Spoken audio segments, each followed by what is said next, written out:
Have you ever wanted to go to space and see a star up close? Or maybe even see how they're made? Or just how big they are? Hi, my name is Miss Priscilla with the Creative Brain Learning Show, and welcome back to our series on the solar system with today's episode, Stars. Grab your spacesuits and buckle up.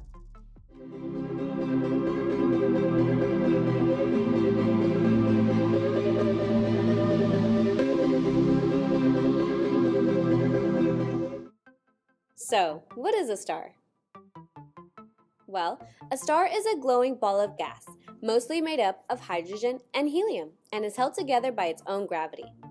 Deep inside the core, the center of the star, a reaction happens called nuclear fusion. Nuclear fusion is the process of making a single heavy nucleus, part of an atom, from two lighter nuclei. And just how big is a star? Stars come in all sorts of different sizes. Neutron stars can be around 20 to 40 kilometers or 12 to 25 miles in diameter. That's as big as 43 football fields. Did you know our very own sun is a star? And with the naked eye, we can see around 2,000 to 2,500 stars. Stars are giant balls of gas in space. In the center of a star, large amounts of energy are constantly generated by this process we just learned about, called nuclear fusion. It's this energy that gives the star their glow, because the energy that star gives off is so big that it's giving out heat and light. Stars are the shining light to our solar system. So what type of stars make up our awesome solar system? Well, stars are classified in this system using letters O, B, A, F, G, K, and M. The most popular way to remember this is using the phrase, "Oh, be a fine girl, kiss me." They are classified based on their temperature. The hottest is O and the coolest is M. We can thank Edward C. Pickering for that. There are also many types of stars. There are all different sizes and colors of stars that make them all work differently from each other. For example, stars can be white, blue, yellow, or red.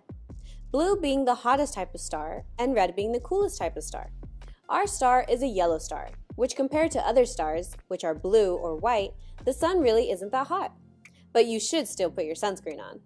Stars also have a range of sizes like dwarf, giant, supergiant, and hypergiant. The biggest star in our galaxy is the UY Scuti, a hypergiant star. To put how big it is into perspective, the UY Scuti star is about 1,700 times larger than the radius of our sun. Wow, talk about a giant. The smallest star in our galaxy is the EBLM J055557AB star. Phew, talk about a mouthful, so we'll call it EBLM for short. This star was only just discovered in 2017. EBLM is just barely bigger than Saturn, and even though that seems very big, it's actually pretty small for a true star. If it were any smaller, it would be considered a brown dwarf star, which is a very tiny star, but it's not powerful enough to sustain nuclear fusion. We've learned so much about stars, from what they are, the different types of stars, to how they were born. But how have stars been useful to humankind? Why don't we ask an expert for help? For that, we'll need to travel up into space and look for our neighboring star friend. Put on your spacesuits and let's go! Time is X minus 10, 9, 8, 7, 6, 5, 4, 3, 2, 1, 0.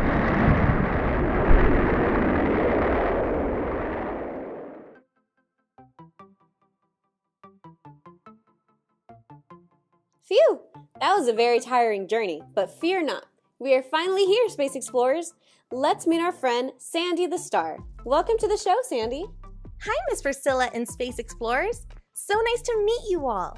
You guys are out of this world, literally. So Sandy, we're learning about stars. We've learned what a star is, how big it can be, and the many different types of stars. But we don't know how they're useful to humans, and why are they so important? Can you shine a little bit more light on that? Indeed I can. The reason why stars are so important is because they help humans find their way around, and by that I mean navigate. When it was dark, these stars would be like little night lights in the sky, and this would help people see at night before electricity. In addition, stars are very important because they make life on Earth. The most important is the sun. Earth would be a pretty cold and dark place if the sun didn't exist. Sounds dark and scary. I can't imagine life on Earth without the sun. Yep, our lovely sun works hard to keep us warm and give us energy. Stars since ancient times have been described with words like forever, hope, destiny, heaven, and freedom. For example, ancient sailors used the stars to help guide them while they were at sea. Just like the Phoenicians, who looked to the sun's movement across the heaven to tell them their direction. That is interesting. Who are the Phoenicians? And how did the sailors use the stars to navigate? The people known to history as the Phoenicians occupied a narrow tract of land along the coast of modern-day Syria, Lebanon, and northern Israel. They are known for their established harbors, trading posts, and settlements throughout the Mediterranean basin. When using the stars to navigate, it's called celestial navigation. Celestial navigation uses sights, or angular measurements taken between a big celestial body like the sun, moon, stars, or planets, and the visible horizon. For sailors, they use this highly specialized navigational instrument called the sextant. It measures the angle between two objects, like the horizon and a celestial body like a star or planet. They also need an accurate clock or an almanac.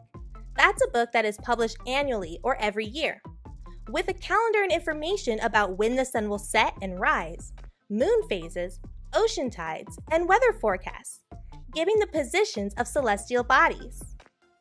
That is very impressive. Talk about star power! A new study shows that dung beetles navigate via the Milky Way, the first known species to do so in the animal kingdom. The tiny insects can align themselves to the bright stripe of light generated by our galaxy and move in a line relevant to it, according to recent experiments in South Africa. A very smart little critter. So can you tell us more about the sun? I'd be delighted! I always enjoy talking about our big ball of hydrogen and helium. By the way, are the two gases that make up the sun. Life as we know would not be possible without the heat and light from the sun. The type of electromagnetic radiation, a wave with electricity, that allows the sun to give us the warmth we need is called infrared light. The exposure to sunlight's ultraviolet radiation also helps us to form vitamin D in our bodies. This vitamin helps us build teeth, bones, and helps the body absorb calcium. Also, the solar energy offers clean power with so many benefits. Using solar energy helps us protect the environment because using it does not pollute. This could benefit lots of things like protecting the environment, fighting against climate change, and keeping habitats safe. Who knew the sun had so many positive benefits to humans? But wow, that's still amazing. Thank you, Sandy, for joining us, and thank you for telling us all the wonderful ways stars are important to mankind. Thanks for having me. It was a pleasure. I hope to see you all next time. Bye! Wow, stars are really something, aren't they? They have so many important jobs that help us out. I think it's time we put our knowledge to the test with an activity. Come on, let's go! Hey everybody, welcome to the Science Lab. Today we'll be making our own constellation projectors. If you don't know, constellations are patterns of stars that can make up images. This could be images of animals, inanimate objects, or mythical creatures or people. There are 88 different constellations in our solar system, so we have plenty to choose from. But first, let's go over the materials you'll need. You'll need a toilet paper roll, tape, a pen, push pins, scissors, a piece of paper, and a light source. Alright, first we're going to need our toilet paper roll, paper, and pen. Use your pen to trace a circle around the toilet paper roll.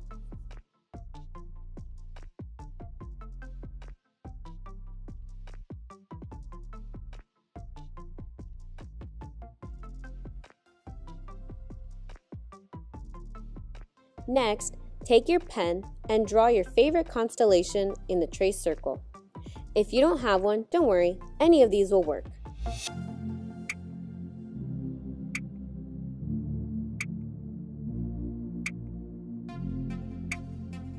I'll be drawing the Ursa Major constellation. When drawing your constellation, make sure that you place the dots or stars in the correct places to have an accurate constellation. A fun fact about the Ursa Major: the Big Dipper is actually part of it. This happens a lot more than you think, where there can be constellations inside other constellations.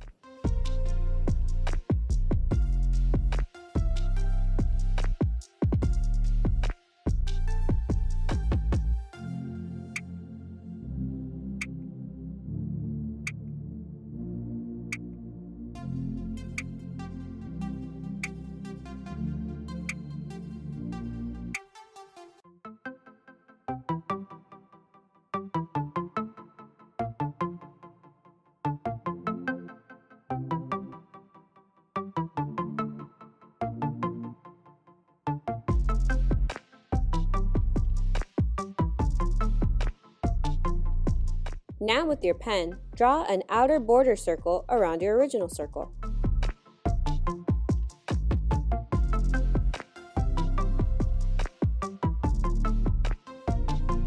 Now that we have our constellation drawn out, go ahead and grab your scissors and cut around the outer border.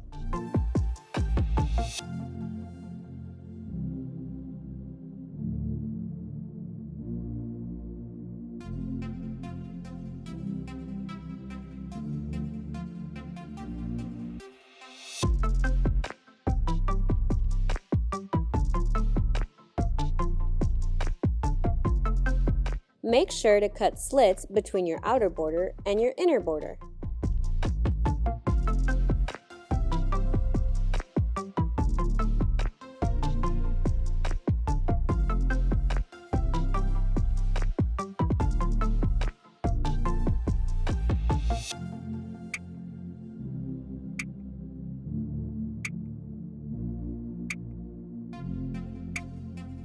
Use the tape to connect your constellation to your toilet paper roll.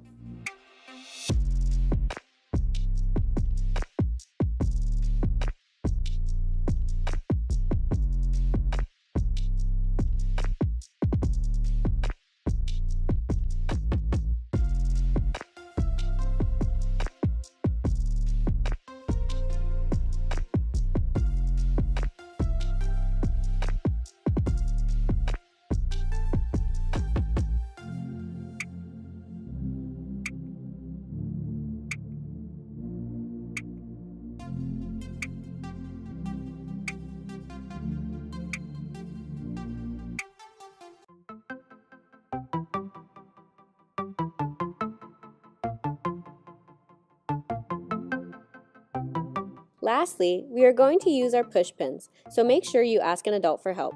Go ahead and take your push pins and poke a hole in each star on your constellation.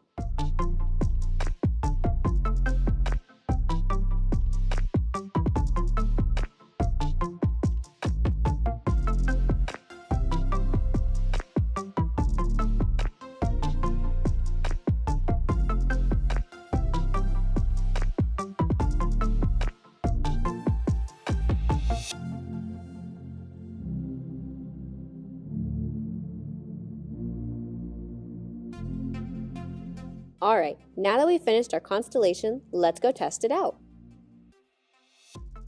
To test our constellation projector, you can use the flash on your phone or a flashlight. Make sure to point at a smooth surface like a wall or a box. Put the opened end of the roll over the light source so that it shines through your constellation. Now watch your constellation light up.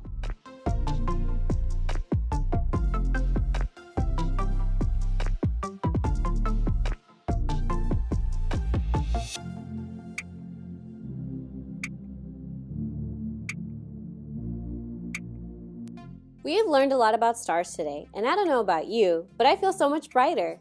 Let's go ahead and rewind through everything we've talked about today. We learned that stars are huge glowing balls of the gases hydrogen and helium, and that they are held up by their own gravity. Stars are made up of energy, and that is caused by nuclear fusion deep inside their center. Nuclear fusion is the process of making a single heavy nucleus from two lighter nuclei. This reaction also gives the stars their glow. The color of the star determines how hot the star is. From the hottest to the coolest, it's blue, white, yellow, and red. Different sizes of stars include dwarf, giant, supergiant, and hypergiant. When recording the stars, astronomers use a letter system to classify them: O, B, A, F, G, K, and M. O being the hottest and M being the coolest. To remember this, you can use the phrase, "Oh, be a fine girl, kiss me." And this still goes hand in hand with the color and sizes.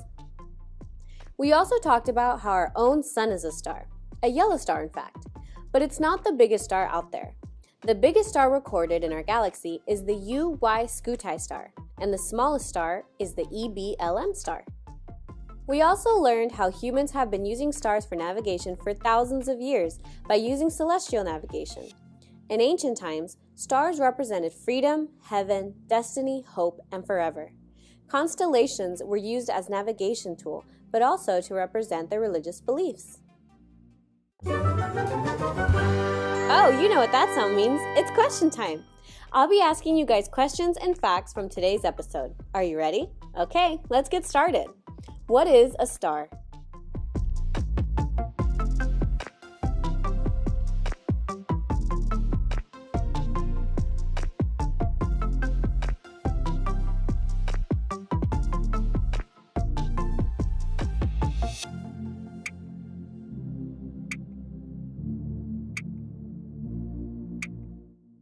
What is the biggest star in our galaxy?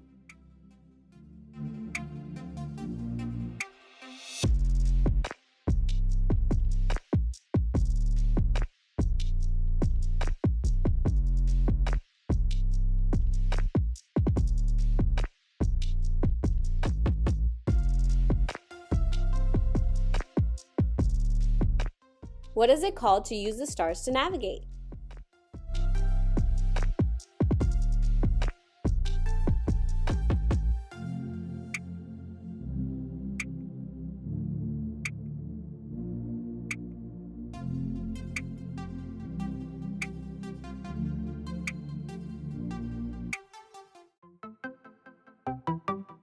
Wow, we sure learned a lot of interesting things about stars, but I think it's time we go home and take a break from the stargazing.